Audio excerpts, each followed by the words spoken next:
Mars media நேயர்களுக்கும் அன்பர்களுக்கும் இந்த நாள் இனிய நாளாக அமைய எல்லாம் வல்ல இறைவனை பிரார்த்திக்கின்றோம்.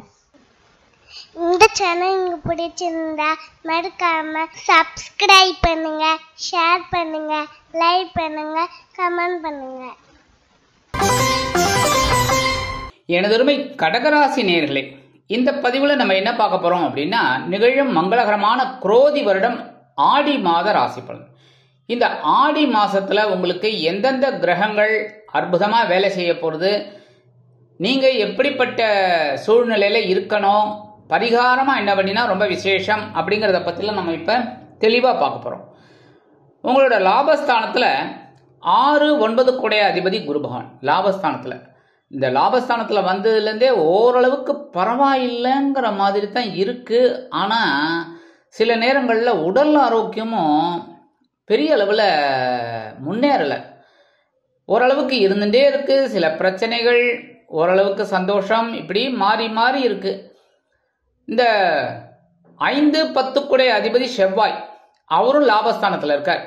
பூர்வ புண்ணிய ஸ்தானாதிபதி, ஜீவனாதிபதி. அதனாலே இந்த ஆடி மாதம் உங்களுக்கு ஒரு அற்புதமான மாதமாக தான் இருக்கும். 11ஆம் இடம் அப்படிங்கிறது ரொம்ப விசேஷமான பலன்கள்.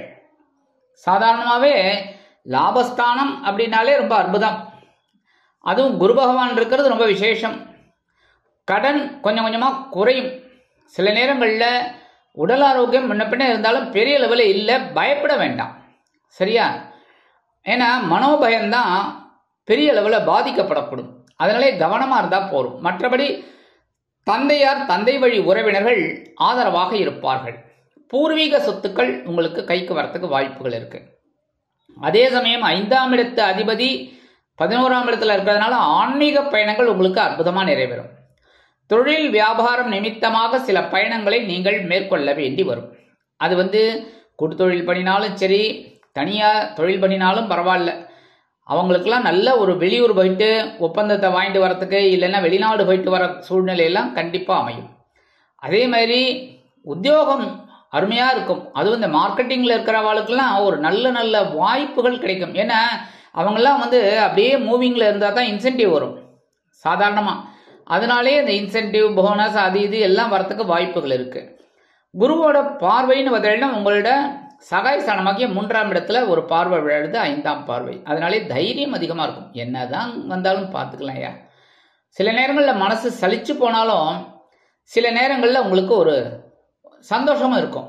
சமாளிச்சிடலாம், நம்மளால முடியும் அப்படிங்கிற மாதிரி தான் இருக்கும். அடுத்தபடியாக உடன்பிறப்புகள் உங்களுக்கு ரொம்ப அனுகூலமாக இருப்பாங்க. அதுவும் இளைய உடன்பிறப்புகள் ரொம்ப ரொம்ப ரொம்ப ஆதரவாக இருப்பாங்க. அடுத்தபடியாக 7ஆம் பார்வை உங்களோட பஞ்சமஸ்தானமாகிய 5ஆம் இடத்துல ஒரு பார்வை விழருது. அதனாலே பார்த்தீங்கன்னா குழந்தைகள் ஆதரவாக இருப்பார். எவ்வளவு பிரச்சனைகள், எவ்வளவு மன சங்கடங்கள், சிரமங்கள் இருந்தாலும் குழந்தைகளின் ஆதரவு உங்களுக்கு அருமையாக கிடைக்கும். அதுவே பெரிய ப்ளஸ் பாயிண்ட். அதேமாரி குழந்தைகளின் மூலம் சந்தோஷமும் உங்களுக்கு கண்டிப்பாக கிடைக்கும். அடுத்தபடியாக 9ஆம் பார்வையாக உங்களோட கலத்திரஸ்தானத்தில் விழருது. கணவன் மனை ஒற்றுமை சிறப்பாக இருக்கும். தொழில் வியாபாரத்தில் கூட்டாளிகள் ஆதரவாக இருப்பார்கள். அதே மாதிரி சுபகாரிய பேச்சுக்கள் நிறைவேறும். மகனுக்கோ அல்லது மகளுக்கோ திருமண வயதை எட்டியிருந்தால் அற்புதமான திருமண யோகம் உண்டாகும்.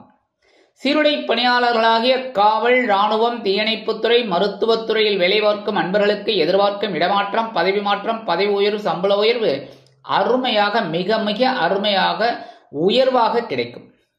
அடுத்தபடியாக ஜென்ம ராசியில 3 கிரகங்கள் இருக்கு. 3, 12 கூடைய அதிபதி புதன், சகாயாதிபதி, விரையாதிபதி. அதே சமயம் 4, 11 கூடைய அதிபதி சுக்கிரன், சுகாதிபதி, லாபாதிபதி. அடுத்தபடியாக தனவாக்கு குடும்பஸ்தானாதிபதி சூரியன். இந்த இடத்துல 2 கிரகங்கள் அற்புதமா இருக்கு. சூரிய பகவான் மட்டும் ஜென்மராசியில் இருக்கிறதுனால சில நேரங்களில் உணர்ச்சி பூர்வமான ஒரு பிரச்சனைகள் உங்களுக்கு வரும். சில நேரங்களில் மனசுல ஒரு சலிப்பு இருக்கும். என்னடா இது வாழ்க்கை அப்படிங்கிற மாதிரி இருக்கும்.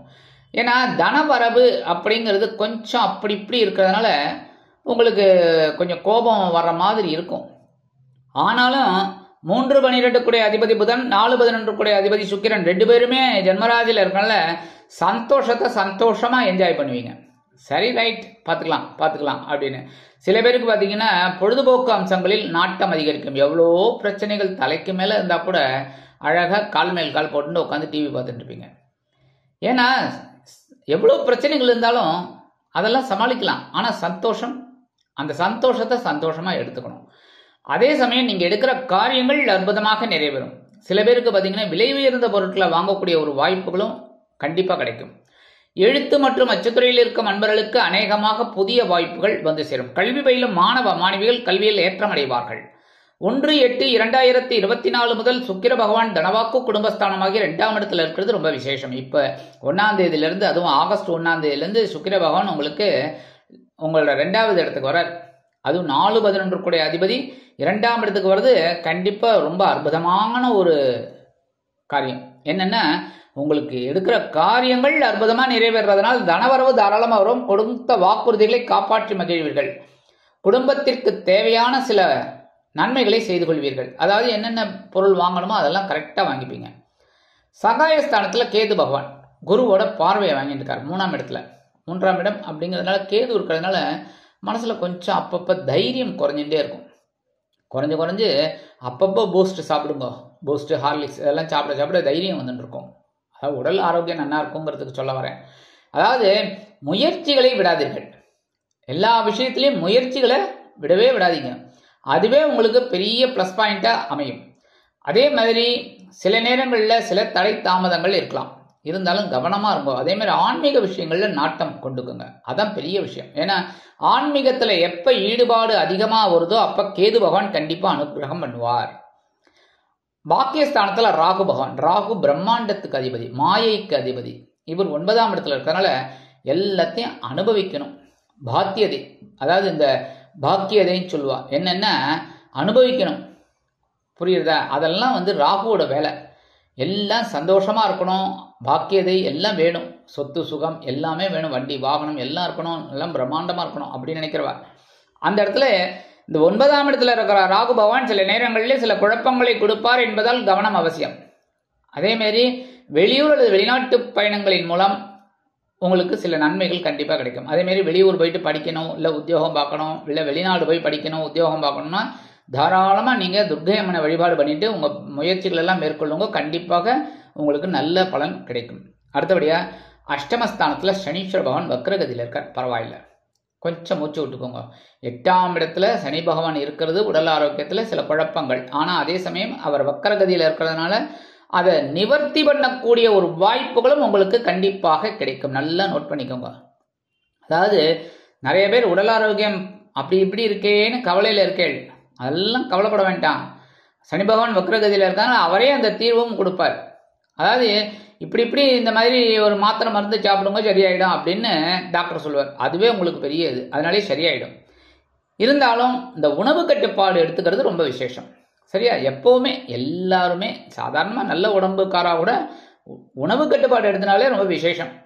ஆனாலும் இந்த சனீஸ்வர பகவான் 3ஆம் பார்வையை அவங்க ஜீவனஸ்தானத்தில் பார்க்கறதுனால பரபரப்பாக இருந்தால் தான் வெற்றி, சுறுசுறுப்பாக இருந்தால் தான் வெற்றி. அப்படித்தான் 7ஆம் பார்வையாக உங்களோட தனவாக்கு குடும்பஸ்தானத்தில் விழுறதுனால தனவரவு அப்படி இப்படி தான் இருக்கும், கவலைப்பட வேண்டாம், கூடிய சீக்கிரம் எல்லாம் சரியாகும். 10ஆம் பார்வையாக உங்கள் பஞ்சமஸ்தானத்தில் இருக்கிறதுனால மனசில் குழப்பம் வந்து தான் போகும், வரும் போகும் வரும் போகும், இப்படி தான். அதை பற்றிலாம் கவலைப்படாதீங்க. இன்னைக்கு என்ன வேலை, நம்மளோட வேலை, அதை மட்டும் கரெக்டாக பண்ணுங்க. அற்புதமான ஒரு பாக்கியம் உங்களுக்கு கண்டிப்பாக கிடைக்கும். அடுத்தபடியாக நவ கிரகங்களில் உள்ள, அதாவது பரிகாரமாக என்ன பண்ணணும் அப்படின்னா, நவ கிரகங்களில் உள்ள சனீஸ்வர பகவானுக்கு சனிக்கிழமைகளில் எல் தீபம் ஏற்றி வழிபாடு பண்ணுங்க. சரியா? முடிஞ்சால் ஒரு அர்ச்சனை பண்ணுங்க உங்கள் பேரில். அது ரொம்ப விசேஷமான பலன்களை உங்களுக்கு கண்டிப்பாக கொடுக்கும்.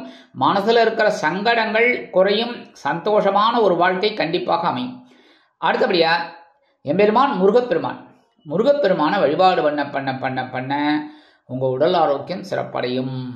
அடுத்தபடியாக நீங்கள் எடுக்கிற காரியங்கள் சிறப்படையும், தெளிவடையும், மனசில் இருக்கிற குழப்பங்கள் குறையும், எடுக்கிற காரியங்கள் உங்களுக்கு அருமையாக சித்திக்கும். சரியா? அதே மாதிரி நட்சத்திரசாரியாக பார்த்தாக்கா புனர்பூசம் நட்சத்திரத்தில் பிறந்த அன்பர்கள் வணங்க வேண்டிய தெய்வம் ஸ்ரீராமபிரான். ஸ்ரீராமபிரானை மனசார தானம் பண்ணி வழிபாடு பண்ணுங்கோ. ஸ்ரீராம ஜெயம் ஒரு 108 தடவை எழுதுங்கோ. அற்புதமான மாதமாக உங்களுக்கு அமையும் இந்த ஆடி மாதம்.